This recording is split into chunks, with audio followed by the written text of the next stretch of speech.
이런 흙 묻은 음식은 못 먹겠다. 큰 형님의 말이 주방을 가로질러 소영의 귀에 꽂혔다.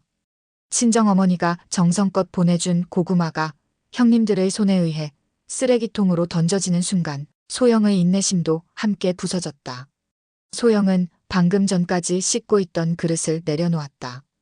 귓가에서 심장 소리가 요란하게 울렸다. 평소라면 참았을 텐데 이번에는 다달았다.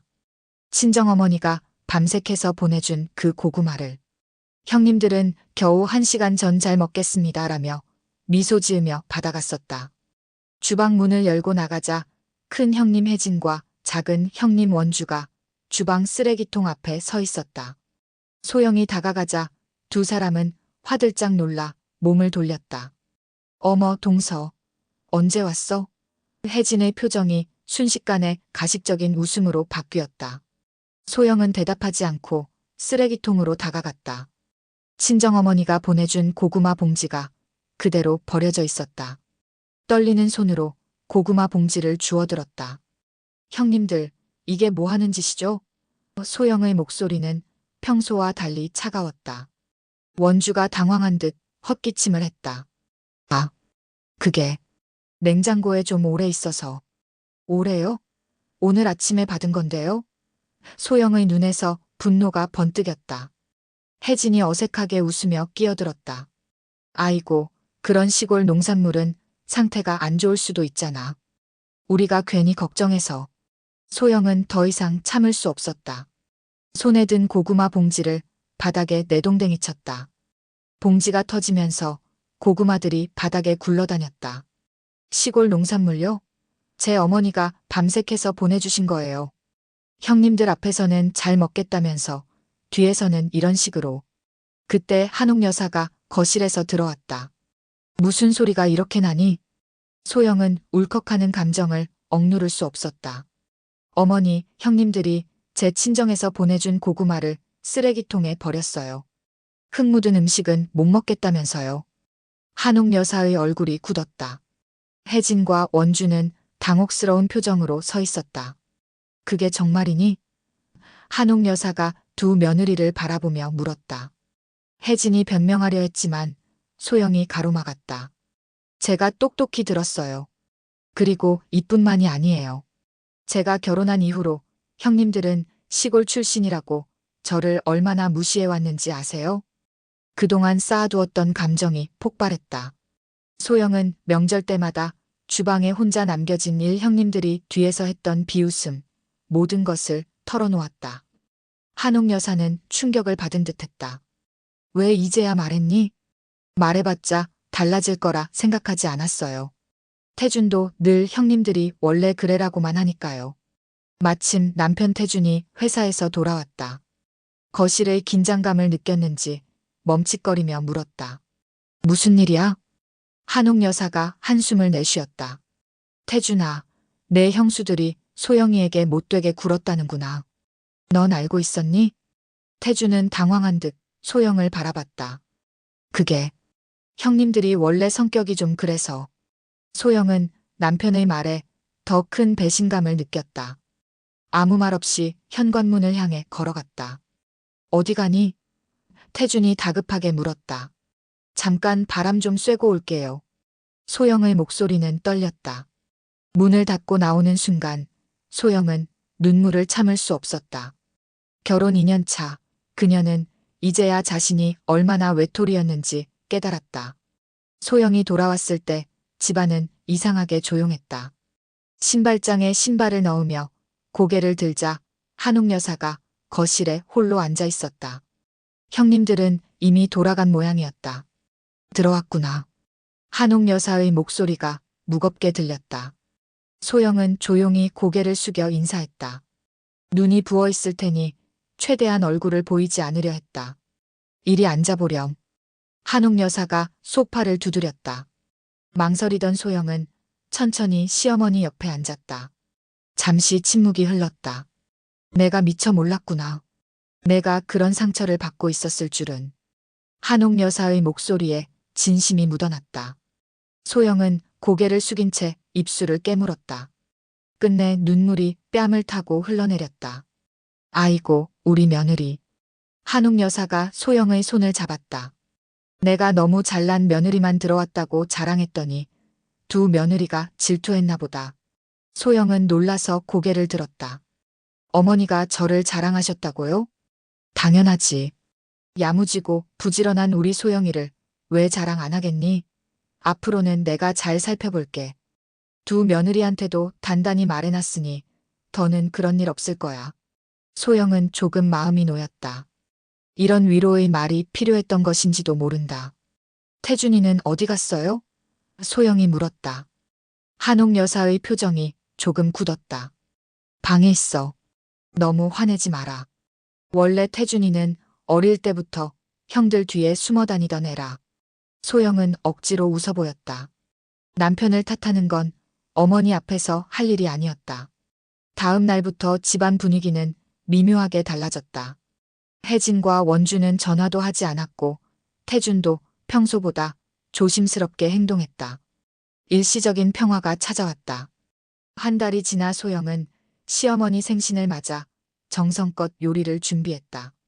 시댁 식구들이 모두 모이는 자리였다. 소영아, 이번엔 혜진이랑 원주도 도와준다 했으니 너무 무리하지 마. 태준이 말했다. 소영은 웃으며 고개를 끄덕였다. 그래도 마음 한구석이 불안했다. 과연 형님들의 태도가 바뀌었을까? 생신 당일 형님들은 약속대로 일찍 와서 주방을 도왔다. 어색한 분위기였지만 적어도 노골적인 무시는 없었다. 점심 식사를 마치고 다과를 준비하는데 거실에서 태준의 목소리가 들렸다. 어머니, 말씀드릴 게 있어요. 소영은 귀를 기울였다. 태준의 목소리가 어딘지 상기된 듯했다. 제가 회사를 그만두려고 합니다. 사업을 하려고요. 소영의 손에서 접시가 미끄러져 테이블 위에 떨어졌다. 다행히 깨지진 않았지만 큰 소리가 났다. 모두의 시선이 주방을 향했다. 괜찮아요, 미끄러졌어요. 소영이 억지 웃음을 지었다. 하지만 소영의 마음은 이미 얼어붙고 있었다. 사업? 언제부터 그런 계획을 했던 거지? 왜 자신에게는 한마디도 없었을까? 무슨 사업인데? 한옥 여사가 물었다. 친구가 좋은 투자처를 알려줬어요. 지금 들어가면 빨리 성장할 수 있대요. 소영은 더 이상 주방에 머물 수 없었다.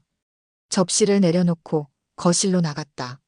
태준 씨, 그 이야기 처음 듣는데요? 소영의 목소리가 떨렸다. 태준은 당황한 듯 눈을 깜빡였다. 아, 그게 너한테 깜짝 선물로 말하려고 했는데. 소영은 그 자리에서 얼어붙었다. 깜짝 선물? 가족의 생계가 걸린 일을 깜짝 선물로. 혜진이 입을 열었다. 역시 남자가 크게 나가야지. 월급쟁이로 살면 뭐하나. 소영이도 좋아할 거야. 소영은 혜진을 날카롭게 쳐다봤다. 제 의견을 물어보지도 않고 어떻게 제가 좋아할 거라고 단정하세요? 거실에 긴장감이 감돌았다. 한옥 여사가 화제를 돌리려 했지만 이미 늦었다. 태준 씨, 우리 집에 돌아가서 얘기해요. 소영이 단호하게 말했다.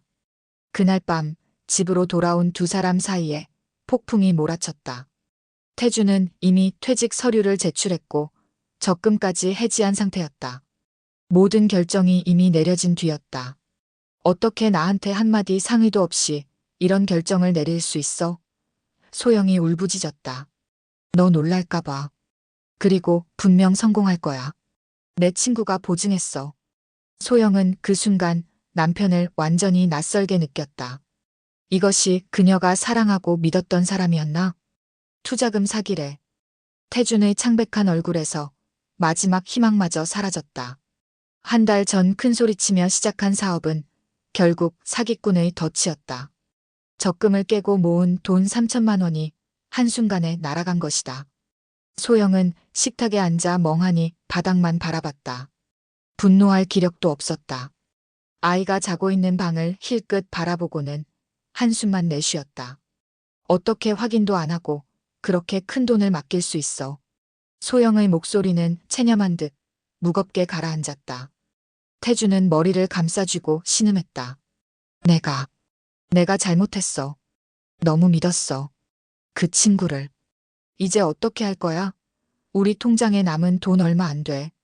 다음 달 월세는 어떻게 내고 아이 분유값은? 대답 대신 태주는 소파에 무기력하게 누웠다. 그를 보는 소영의 가슴 속에 분노와 체념이 교차했다. 다음 날 아침 소영이 출근 준비를 하는데 태준이 이불을 뒤집어 쓴 채 누워 있었다. 그가 일어날 기미가 보이지 않자 소영이 물었다. 출근 안 해? 회사 그만뒀잖아. 태준의 목소리가 이불 속에서 웅얼거렸다. 소영은 그제야 현실을 실감했다. 그렇다. 남편은 이미 직장을 그만둔 상태였다.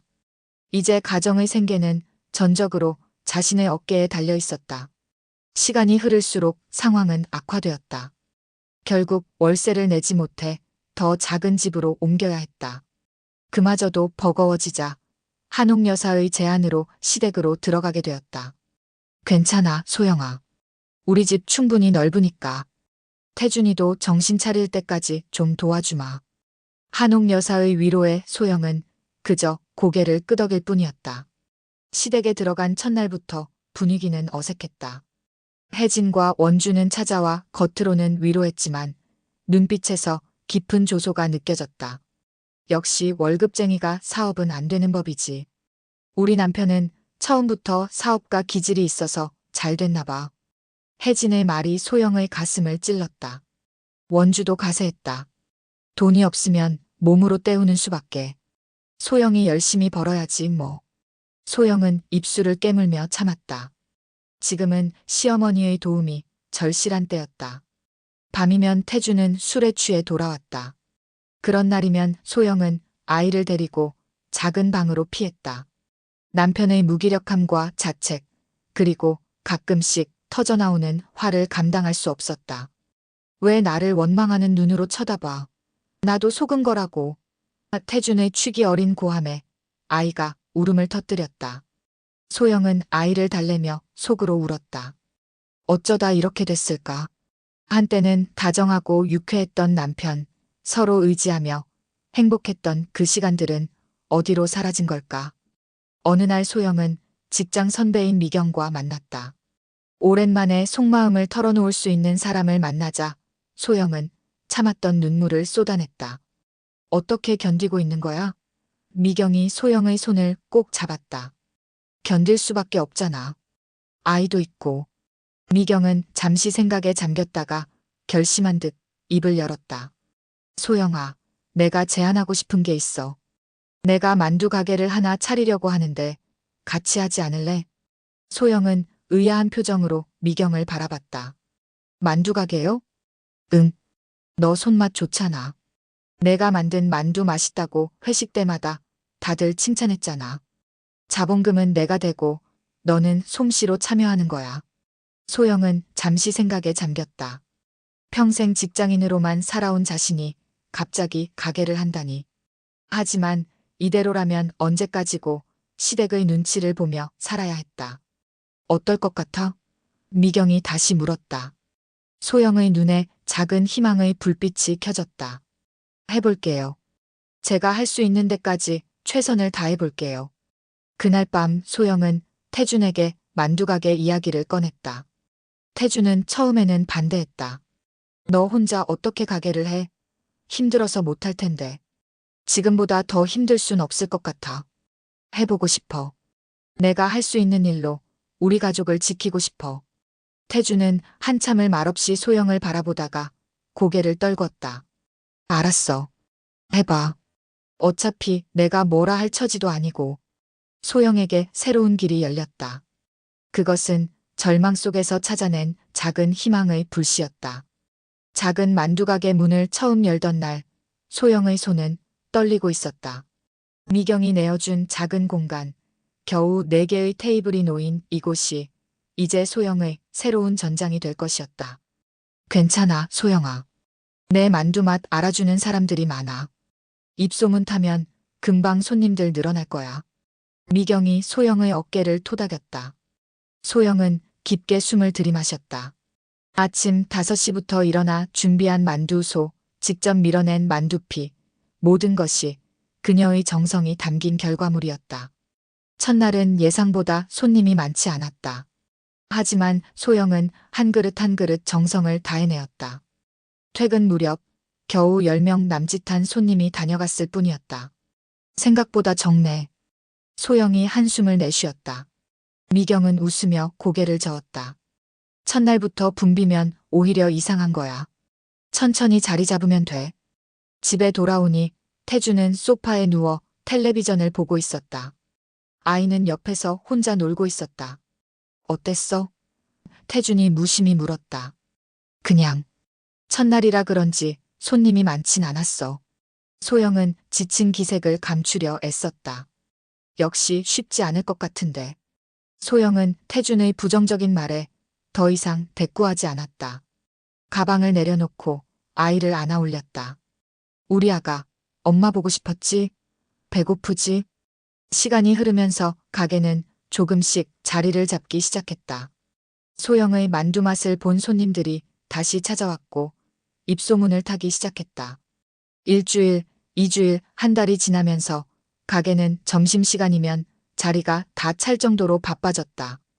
하지만 그만큼 소영의 몸은 더욱 고달팠다.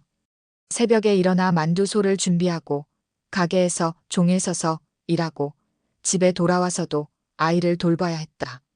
태주는 여전히 무기력한 상태였고 가끔 술에 취해 늦게 들어왔다. 소영아, 이러다 쓰러질라. 아르바이트생이라도 써. 미경이 걱정스럽게 말했다. 아직은 괜찮아요. 조금만 더 버텨볼게요. 그러나 소영의 몸은 한계에 다다르고 있었다. 늘 피곤하고 밤에는 잠 못 이루는 날이 많았다. 아이를 제대로 돌볼 시간도 부족했다. 가게를 시작한 지 2달째 되던 날 소영은 결국 쓰러졌다. 주방에서 만두를 빚다가 갑자기 어지러움이 몰려와 바닥에 주저앉은 것이다. 소영아, 괜찮아? 정신 차려. 미경이 다급하게 소영을 일으켰다. 병원에서 의사는 심한 과로와 스트레스라고 진단했다. 최소 사흘은 쉬어야 한다고 했다. 가게는 어떡하지? 병원 침대에 누운 소영이 걱정스레 물었다. 내가 당분간 맡을게. 너는 쉬어. 미경이 단호하게 말했다. 그날 밤 소영은 태준에게 전화해 상황을 설명했다. 예상외로 태준은 놀라 병원으로 곧장 달려왔다. 왜 이렇게 무리해? 그냥 그만두면 안 돼? 태준이 소영의 창백한 얼굴을 보며 물었다. 소영은 허탈하게 웃었다. 그만두면 우리 어떻게 살아? 내가 생활비라도 벌어올 수 있어? 태준은 아무 말도 하지 못했다. 소영의 말이 날카로운 화살처럼 그의 가슴을 찔렀다. 다음 날 소영이 잠에서 깨어났을 때였다. 병실 문이 열리고 태준이 들어왔다. 평소와 다른 단정한 차림새였다. 어디 갔다 왔어? 소영이 의아해하며 물었다. 태준은 잠시 머뭇거리더니 입을 열었다. 나 가게 좀 도와주고 왔어. 소영의 눈이 커졌다. 뭐라고? 미경 누나가 혼자 감당하기 힘들다고 해서 내가 좀 도와줬어. 설거지랑 심부름 정도. 소영은 믿기지 않았다. 태준이 직접 가게에 가서 일을 도왔다니. 아직 남편에게 희망이 있는 걸까? 사흘 후 소영이 가게에 돌아갔을 때 놀라운 광경이 펼쳐졌다. 태준이 앞치마를 두르고 주방에서 만두를 빚고 있었던 것이다. 태준 씨? 태준은 소영을 보자 어색하게 웃었다. 아, 왔어? 몸은 좀 괜찮아? 여기서 뭐 하는 거예요? 그냥. 내가 없는 동안 누나가 나한테 만두 빚는 법 좀 알려줬어. 근데 생각보다 재밌더라고. 소영은 이 변화가 일시적인 것인지 진짜 변화의 시작인지 확신할 수 없었다. 하지만 한 가지는 분명했다. 이것은 새로운 시작의 기회였다. 내가 도와줄게. 우선은 아르바이트생 정도로 생각하고 태준의 제안에 소영은 반신반의했다. 과연 그가 얼마나 도움이 될지 그리고 얼마나 오래 버틸지 확신할 수 없었다. 고마워. 하지만 꾸준히 해줄 수 있을지 걱정이네. 소영이 솔직하게 말했다. 태준은 눈을 내리깔았다. 알아. 내가 그동안 별로 믿음직스럽지 못했지. 그래도 기회를 줘. 보여줄게. 처음에 태주는 단순한 심부름과 설거지, 테이블 정리 정도를 맡았다. 하지만 점차 만두 빚는 법, 육수 끓이는 법 등 요리 과정도 배워갔다. 놀랍게도 그는 생각보다 손재주가 좋았다. 태준 씨, 만두 모양이 제법 예쁘네요. 소영이 남편의 작품을 보고 칭찬했다. 태준은 쑥스러운 듯 웃었다. 그래, 밤새 연습했어. 그날 밤 소영은 태준이 진심으로 노력하는 모습을 보며 새로운 희망을 느꼈다. 처음으로 남편과 함께 내일의 계획을 세우고 가게 운영에 대해 이야기를 나눴다. 한 달이 지나자 태준은 완전히 다른 사람이 되어 있었다. 더 이상 술에 취해 돌아오는 일이 없었고 오히려 소영보다 먼저 일어나 가게 준비를 하는 날도 많아졌다. 무엇보다 그의 눈빛이 달라졌다. 무기력함 대신 활기가 돌아온 것이다. 소영아, 메뉴를 좀 늘려보는 게 어때? 만두만으로는 한계가 있을 것 같아. 어느 날 태준이 제안했다. 소영은 놀랐다. 남편이 이렇게 적극적으로 의견을 내는 것은 처음이었다. 어떤 메뉴를 생각하고 있어? 국수랑 비빔밥 정도? 우리 만두 육수가 맛있으니까 국수도 잘 될 것 같고. 그 제안은 대성공이었다. 만두 국수가 입소문을 타기 시작하면서 가게는 더욱 붐비게 되었다. 손님이 늘어나자 결국 아르바이트생을 고용해야 했고 미경의 도움으로 옆 가게도 함께 임대해 공간을 넓혔다. 여보, 이러다 우리 진짜 사업가 되는 거 아니야? 어느 날 저녁 가게 문을 닫고 정리하며 소영이 농담처럼 말했다. 태주는 진지한 표정으로 소영의 손을 잡았다. 고마워, 소영아. 내가 아니었으면 난 정말 바닥에서 못 일어났을 거야. 소영의 눈시울이 붉어졌다. 그동안 얼마나 힘들었는지, 얼마나 외로웠는지 그제야 실감이 났다. 하지만 이제 그녀는 혼자가 아니었다. 가게가 번창하면서 자연스럽게 시댁에서 나와 작은 전셋집을 구할 수 있었다. 소영은 한옥 여사에게 깊이 감사했다. 어려울 때 손을 내밀어준 시어머니 덕분에 지금의 발판을 마련할 수 있었으니까. 어머니, 정말 감사합니다. 어머니가 아니었으면 저희가 어떻게 됐을지. 소영이 진심을 담아 인사했다. 한옥 여사는 며느리의 손을 꼭 잡았다. 내가 뭐 했다고. 다 너희 둘이 열심히 한 거지. 태준이가 이렇게 변할 줄은 몰랐어. 내 덕분이야. 전셋집으로 이사한 첫날, 소영과 태준은 오랜만에 둘이서 포옹했다. 아이는 이미 잠들어 있었고 거실에는 이삿짐이 어지럽게 놓여 있었지만 그들의 마음은 그 어느 때보다 단단하게 연결되어 있었다. 여보, 우리 잘할 수 있을 거야, 그치? 소영이 태준의 품에 안겨 물었다. 당연하지. 이제 우리에게 불가능은 없어. 태준의 목소리는 확신에 차 있었다.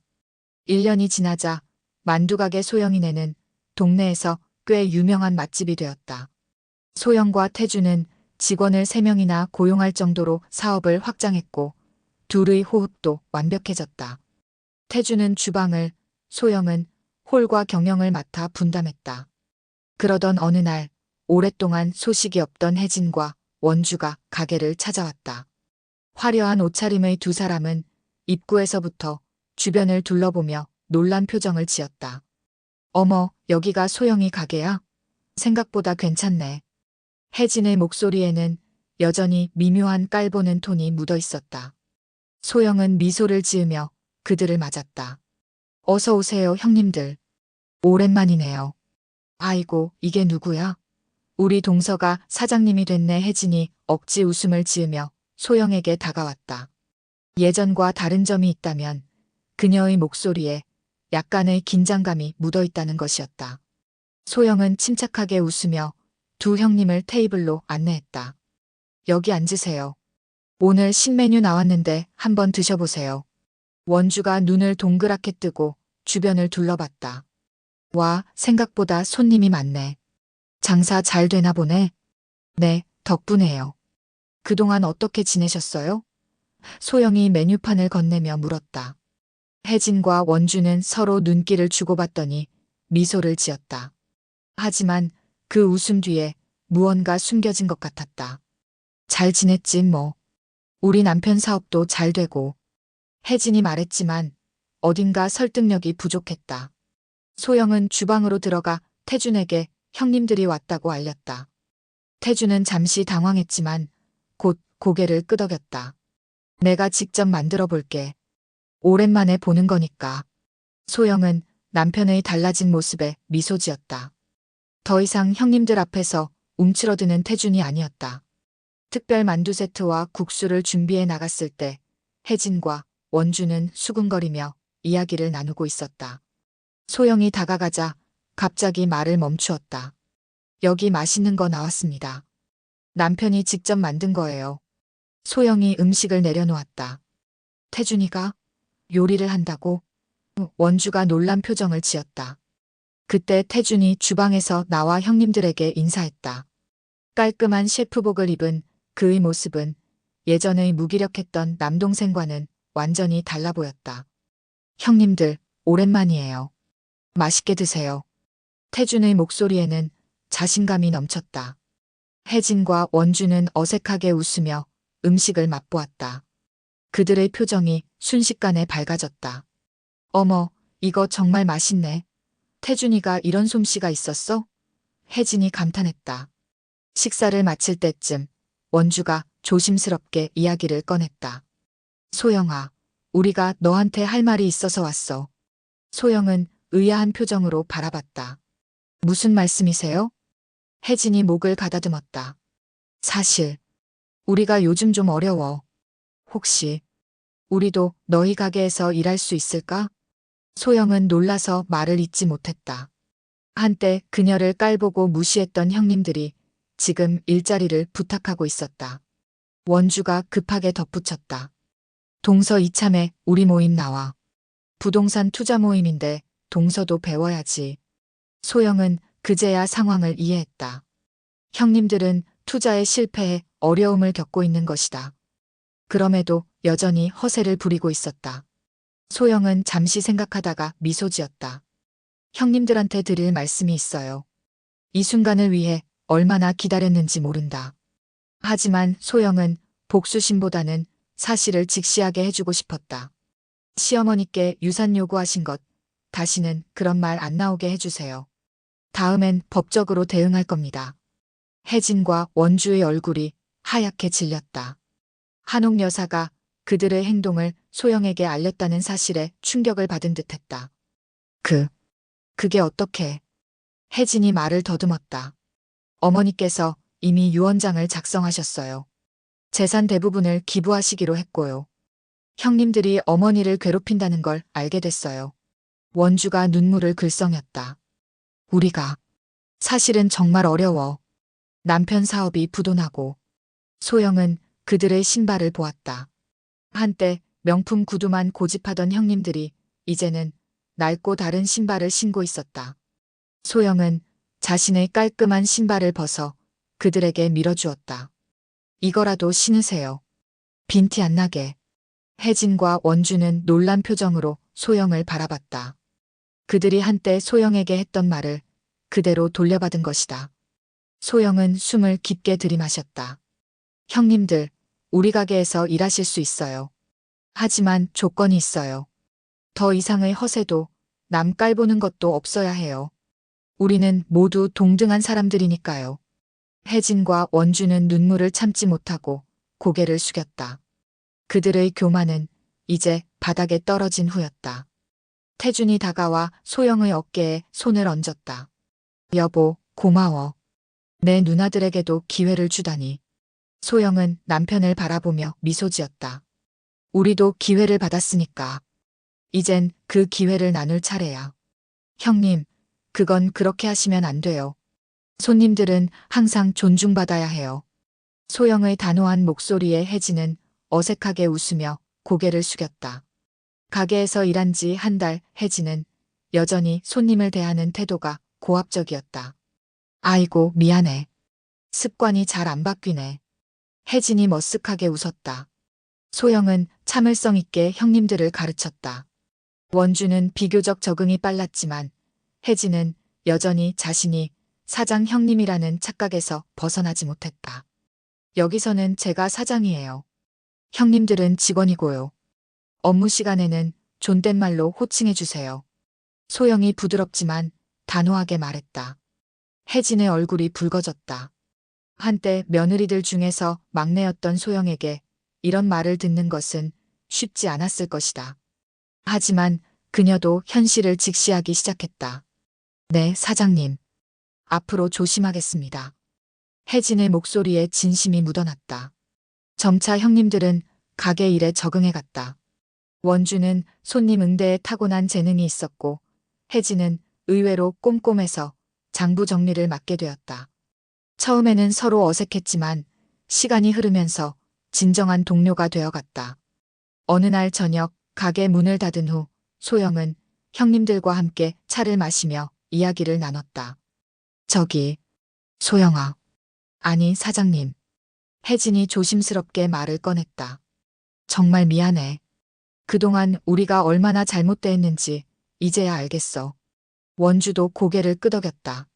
너에 대해 아무것도 모르면서 시골 출신이라고 무시했던 거 정말 부끄럽다. 소영은 따뜻한 미소를 지었다. 괜찮아요. 다 지난 일이에요. 지금 우리가 함께 잘 지내는 게 중요하죠. 그래도 혜진의 눈에 눈물이 고였다. 우리가 내 고구마를 버렸던 일 생각하면 아직도 너무 미안해. 소영은 잠시 침묵했다. 그 순간의 기억은 여전히 아팠지만 이제는 그 아픔을 넘어설 힘이 생겨 있었다. 형님, 제가 그때 그 일로 깨달은 게 있어요. 세상에 영원한 건 없다는 거. 오늘의 승자가 내일의 패자가 될 수도 있고 그 반대도 가능하죠. 중요한 건 어떤 상황에서도 사람다움을 잃지 않는 거예요. 형님들은 깊이 고개를 숙였다. 소영의 말은 그들에게 뼈아픈 교훈이었다. 다음 날 뜻밖의 손님이 가게를 찾았다. 한옥 여사였다. 어머니. 소영이 반가운 표정으로 시어머니를 맞이했다. 한옥 여사는 가게를 둘러보며 감탄했다. 우리 며느리 정말 대단하구나. 이렇게 번창할 줄이야. 그리고는 혜진과 원주를 바라보았다. 두 며느리가 소영의 가게에서 일한다는 소식은 이미 들었지만 직접 보는 것은 처음이었다. 어머니. 혜진과 원주가 동시에 죄스러운 표정으로 고개를 숙였다. 한옥 여사는 깊은 한숨을 내쉬었다. 너희들, 이제 정신 좀 차렸니? 네, 어머니. 정말 많이 반성하고 있어요. 원주가 떨리는 목소리로 말했다. 한옥 여사는 소영에게 다가와 손을 꼭 잡았다. 고마워, 소영아. 내 며느리들을 이렇게 품어주다니. 소영은 미소 지었다. 어머니가 저희를 품어주셨던 것처럼요. 그때 어머니의 도움이 없었다면 우리는 지금 여기 없었을 거예요. 태준이 주방에서 나와 어머니를 반겼다. 어머니, 오늘은 제가 특별 메뉴를 준비해 드릴게요. 한옥 여사의 눈에 감동의 눈물이 맺혔다. 한때 무기력하고 자신감 없던 아들이 이렇게 든든하게 성장한 모습을 보는 것은 큰 기쁨이었다. 식사를 마친 후 한옥 여사는 소영을 따로 불렀다. 소영아, 내가 중요한 결정을 했어. 내 재산 일부를 너희 가게 확장에 투자하고 싶구나. 소영은 놀라 말을 잇지 못했다. 괜찮아요, 어머니. 저희는 지금 충분해요. 한옥 여사는 고개를 저었다. 아니다. 이건 내 투자야. 너희 가게가 얼마나 잘 되고 있는지 봤어. 이건 자선이 아니라 사업이란다. 소영은 시어머니의 진심을 느낄 수 있었다. 이것은 단순한 도움이 아니라 소영과 태준의 능력을 인정한다는 의미였다. 감사합니다, 어머니. 그럼 정식으로 계약서를 작성할게요. 어머니는 저희의 주주가 되시는 거예요. 한옥 여사는 환하게 웃었다. 그래, 주주라. 좋구나. 이 대화를 멀리서 지켜보던 혜진과 원주의 표정이 복잡했다. 그들도 이제야 자신들의 어리석음을 완전히 깨달은 듯했다. 사장님, 오늘 예약 손님 3팀 더 들어왔어요. 원주가 메모장을 들고 소영에게 다가왔다. 이제 그녀는 완벽한 홀 매니저로 성장해 있었다. 소영은 고개를 끄덕이며 주방을 향해 소리쳤다. 여보, 오늘 준비 좀 더 많이 해야겠어요. 예약 늘었어요. 알았어. 걱정 마. 태준의 자신감 넘치는 대답이 주방에서 들려왔다. 확장된 소영이네는 이제 동네를 넘어 지역의 맛집으로 이름을 날리고 있었다. 한옥 여사의 투자로 인근 건물까지 임대해 공간을 넓혔고 직원도 10명으로 늘었다. 혜진은 사무실에서 격리와 행정 업무를 완벽하게 처리했고 원주는 홀을 총괄했다. 오후 들어 가게가 한가해진 틈을 타 소영은 사무실에서 서류 작업을 하고 있었다. 문득 지난 3년을 떠올리며 감회에 젖었다. 남편의 실패로 바닥까지 떨어졌던 그때 이런 성공을 꿈이나 꿀 수 있었을까? 그때 사무실 문이 열리고 혜진이 들어왔다. 소영아, 아니 사장님. 형님은 아직도 가끔 습관적으로 말실수를 했다. 이번 달 결산 끝났어요. 작년 같은 달보다 매출이 30% 늘었네요. 정말요? 대단하네요. 소영이 환하게 웃었다. 혜진은 잠시 머뭇거리더니 의자에 앉았다. 저기, 개인적으로 할 말이 있어서. 소영은 표정을 부드럽게 하며 기다렸다. 정말 고마워. 우리가 어려울 때 손 내밀어 준 거. 나였으면 절대 못했을 거야. 혜진의 눈에 진심이 담겨 있었다. 소영은 고개를 저었다. 형님, 우리는 가족이잖아요. 그리고 저도 어려울 때 도움 받았으니까요. 그래도 우리가 너한테 얼마나 못되게 굴었는데. 혜진의 목소리가 떨렸다. 소영은 따뜻한 미소를 지었다. 그건 이제 다 지난 일이에요. 우리 모두 성장했잖아요. 혜진은 감사의 눈빛을 보내며 자리에서 일어났다. 그럼 홀 좀 도와올게요. 점심 손님들 곧 올 시간이네. 혜진이 나가고 소영은 창밖을 바라봤다. 거리에는 바쁘게 오가는 사람들이 보였다. 그들 중 몇몇은 소영이네를 향해 걸어오고 있었다. 소영의 가슴이 뿌듯함으로 가득 찼다. 여보, 잠깐 볼래요? 태준이 사무실 문을 열고 고개를 내밀었다. 소영이 고개를 끄덕이자 태준은 사무실로 들어왔다. 그의 손에는 작은 상자가 들려 있었다. 이게 뭐예요? 소영이 의아해하며 물었다. 태준은 상자를 내밀었다. 오늘이 우리 가게 3주년이잖아. 기념 선물이야. 소영은 감동한 표정으로 상자를 열었다. 안에는 소영이네 로고가 새겨진 골드 목걸이가 들어있었다. 여보. 소영의 눈에 눈물이 맺혔다. 태준은 소영의 손을 꼭 잡았다. 고마워, 소영아. 내가 아니었으면 나는 지금도 그 바닥에서 헤매고 있었을 거야. 내가 우리 가족을 구했어. 소영은 고개를 저었다. 아니에요. 우리가 함께 이뤄낸 거예요. 당신이 변하지 않았다면 이 모든 게 불가능했을 거예요. 그때 문이 열리고 한옥 여사가 들어왔다. 아이고, 내가 방해했나? 아니에요, 어머니. 어서 오세요. 소영이 반갑게 맞았다. 한옥 여사는 환하게 웃으며 가방에서 서류 봉투를 꺼냈다. 내가 좋은 소식을 가지고 왔어.